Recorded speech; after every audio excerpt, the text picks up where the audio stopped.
अभिराम वाणी पर आपका हार्दिक स्वागत है।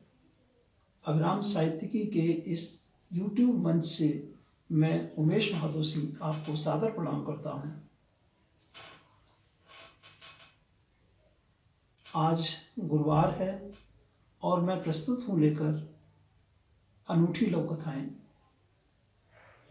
ये लोक कथाएं अभिराम साहित्यिकी के जनवरी-मार्च 2018 से अक्टूबर-दिसंबर 2020 तक के अंकों से ली गई हैं।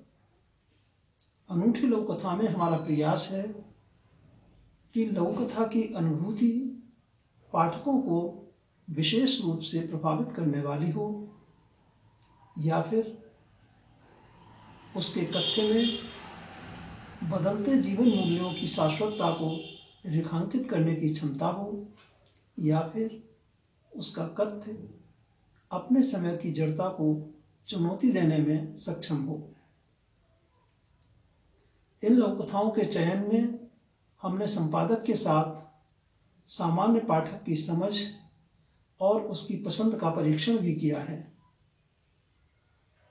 मित्रों, चूंकि आप भी इस यात्रा के सहयात्री हैं, इसलिए जरूरी है कि हमारे प्रत्येक अपलोडेड वीडियो की जानकारी आपको समय से मिलती रहे।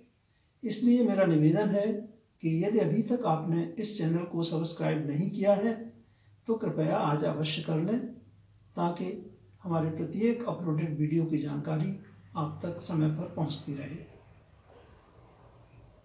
जैसा कि आप जानते हैं, इस कार्यक्रम में प्रत्येक गुरुवार और रविवार को दो लोक कथाओं का पाठ किया जाता है।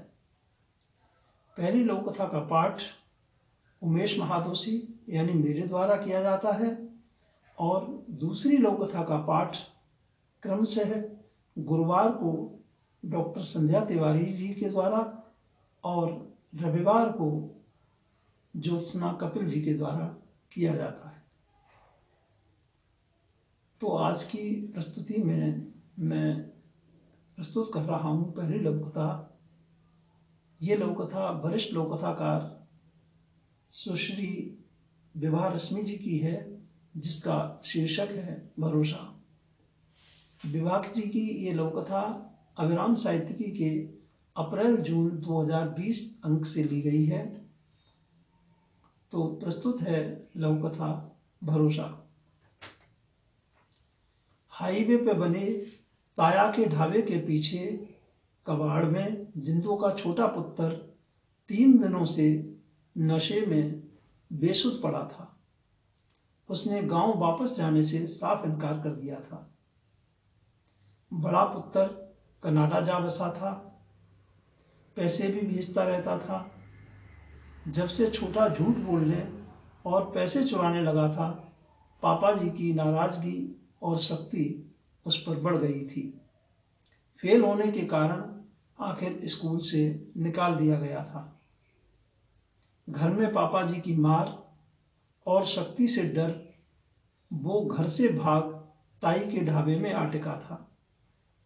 कलह और तमाशे के डर से जिंदू बेटे को वापस नहीं बुला सकी थी, पर दिल ही दिल में याद कर रो लेती।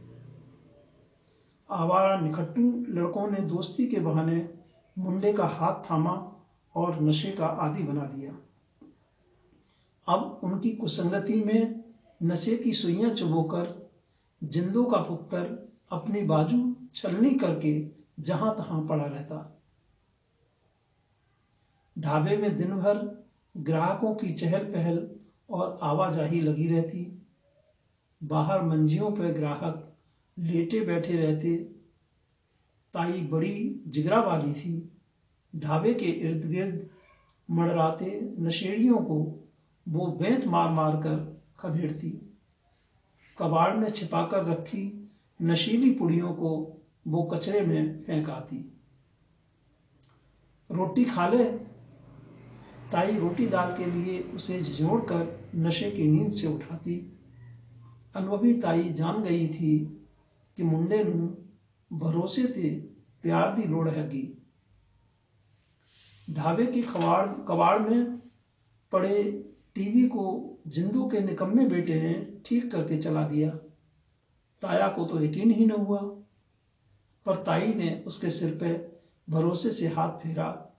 वो गुमसुम सा पिछवाड़े जाकर फिर सो गया। एक सुबह ताया बड़े खुश नजर आए। सोनी, कल पुत्तर नूं मत्था टिकाण ले चलांगे अस्सी। वाहे गुरु जी दी जो मर्जी। हुण वाहे गुरु कृपा बरसा। ताया ने ऊपर आकाश की ओर देखकर तसल्ली की गहरी सांस ली और गुरुद्वारे की सीढ़ियों पर ही हाथ जोड़कर आंखें मूंदकर अरदास करने लगे।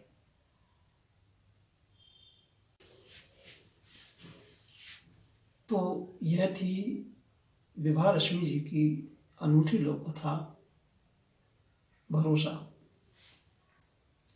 और अब आप सुनेंगे अभिराम साहित्यिकी की संयुक्त संपादक डॉक्टर संध्या तिवारी जी से नई पीढ़ी के एक प्रतिभाशाली लोक कथाकार की अगली अनूठी लोक कथा।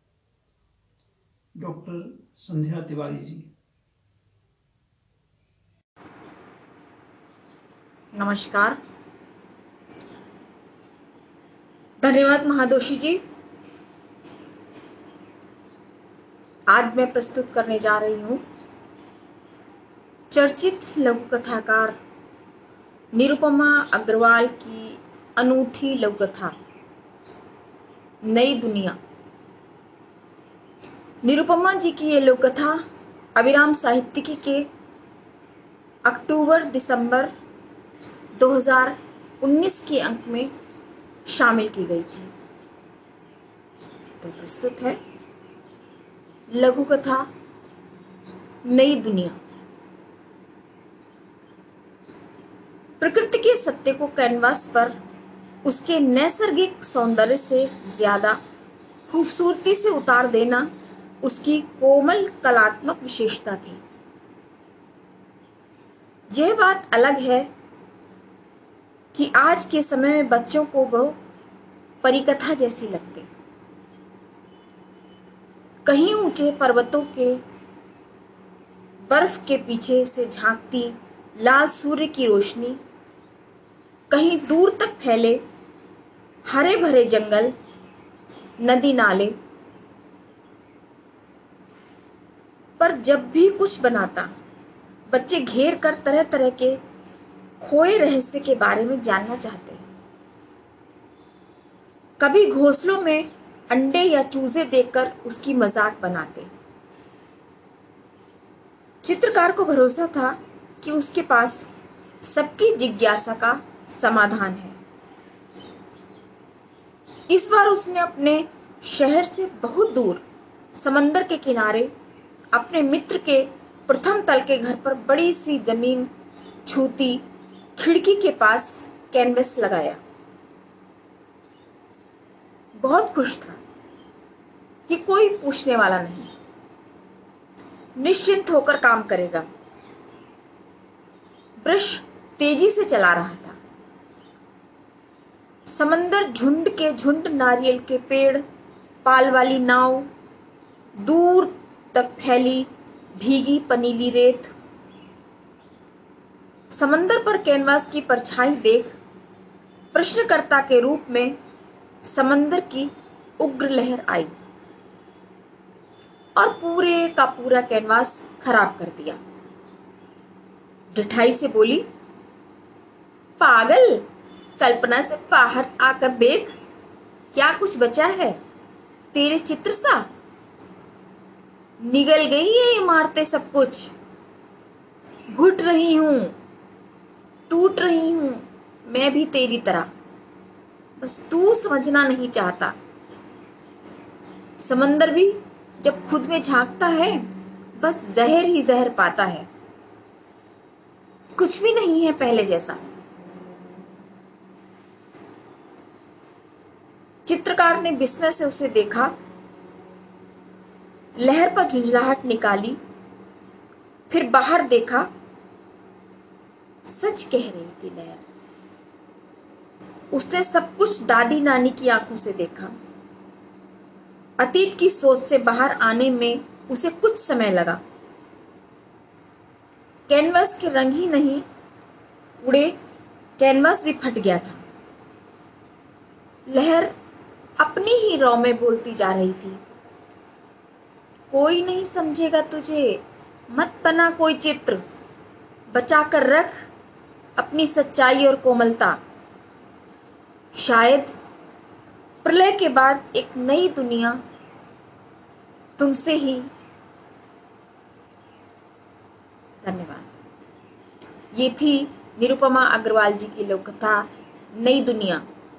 अगर आपको लोक कथा पसंद आई हो तो कृपया कमेंट करें, लाइक करें और हमें अपना प्यार दर्शाएं।